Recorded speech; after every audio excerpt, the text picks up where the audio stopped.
Hello there. This is Tim Chaten. I'm here to share a life story of mine. This is the first of what will become many videos where I share some different experiences I've had over my years here on Earth. And today's story is about the time I got ran over by a truck out in Los Angeles over at Western and Hollywood Boulevard. This happened May 17th, 2011. It was a Tuesday night. And I'm going to get into the actual story in a second, but this story, it is something that comes back to me time and time again. Some trigger will set this memory off in my mind, and that image in my mind of the truck bearing down on me and death coming at me, it haunts me every now and then. And so I just want to share that story. So it was a Tuesday night in 2011. It was quite rainy that night in Los Angeles, and I had just come back, just gotten off a bus from the Poetry Lounge, which I attended back then regularly every Tuesday night. And I loved the Poetry Lounge. It was a place where my thoughts could be free, you know. It was a great place and still is a great place. So I just got off the bus at Western and Hollywood Boulevard from that wonderful evening, a great night there. And I'm headed home, and I'm going on across the crosswalk. I wait until it's my turn, wait till the white light for the dude is present. I look both ways, and I start to walk across the crosswalk, and I glance over to my left. There's this pickup truck, a fairly big one, doing a left turn. His headlights are off, and to me he seems probably like a drunk driver, and he's accelerating rather quickly. And in that moment, I there was about maybe less than a second to react to this. This truck taking a left turn with his headlights off around midnight or 1 a.m. and I'm there, and there's nothing I can do to get out of the way. I'm wearing a hat similar to this one right here. It was brown, but it's a rainy, dark night in LA, and this truck driver is bearing down on me. So what am I to do? Well, I'm walking this way, and I could do a couple of different things. And what I decided to do was do a total jump, flip around so my back is facing how I'm going to get hit, and that's the approach I took. That I'm going to get hit in the back and right above the buttocks area, and that hopefully I don't get paralyzed. Hopefully I don't get hit in the head. Hopefully I'm alive.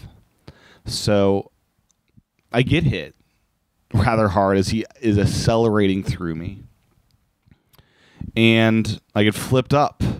My body flips up from the bottom upwards in this kind of a motion, and I flip up and go to the side, to the right a little bit, and I move, and this truck sends me into the air high enough and out of the way enough that his wheels don't run over me. And man, I saw death in that moment. I saw my life flash through my eyes in that moment. I saw friends I had in LA. I saw many things in that moment. And in that moment, I connected with Jesus and spoke with God and basically asked to save my life in that flash of a second. And it's a total God thing that I survived. That hit and run, that accelerating through me, that when I got hit, I landed on my elbows out of the way in a big puddle and was soaking wet, but survived. I had an iPhone in my pocket. 3GS, threw out of my pocket, landed face down on the concrete. That too was alive. It did not break or anything like that. And I had a nice little skid mark now in my elbow. Jacket, my wonderful Scotty vest black jacket, has a hole in it. And that hole is from that night. And I was soaking wet. I was soaking wet. I was in a lot of pain, as you would be getting ran over by a truck.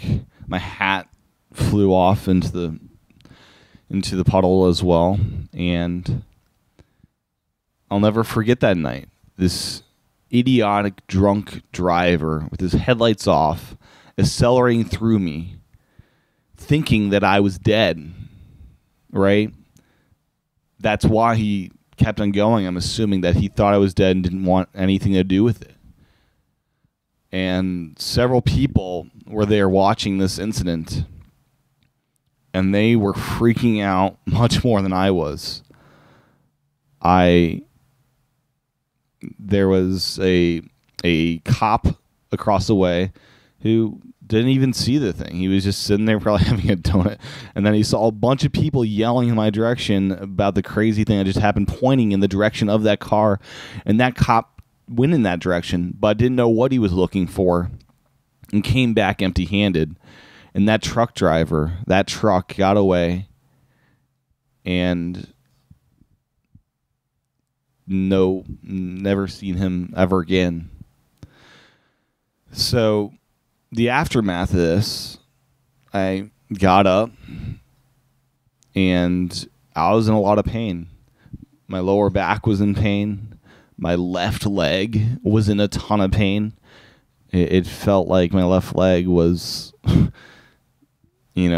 not there. It was in so much pain. And I had a big limp for about a week or so. Thankfully, my head was protected. I landed on my butt, on my elbows, and it was my lower body that was damaged, and damaged not to the way it could be unrepaired. Thankfully, the truck hit me the way it did. Nothing in my body had any long-term effects from that night. Now, if I chose to do it head first, or the truck hit me head face, I don't think I'd be here. If he hit me from the side, I'm not sure if I'd be here. It was that split decision moment that let me believe here, to be here.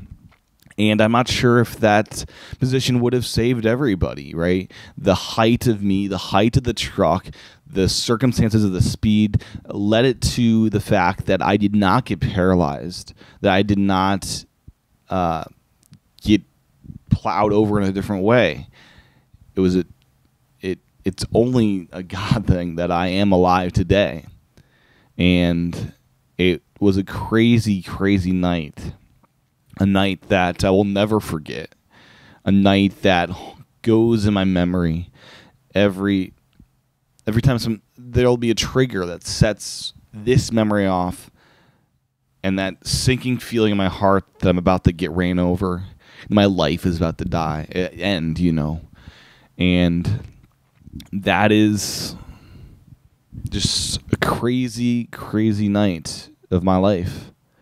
There's many more of these stories that I will be sharing over the years, and I hope to do so here on this channel. A little bit more in the aftermath. The cop came back. He asked me, hey, do you want to get ambulance, ER, or whatever?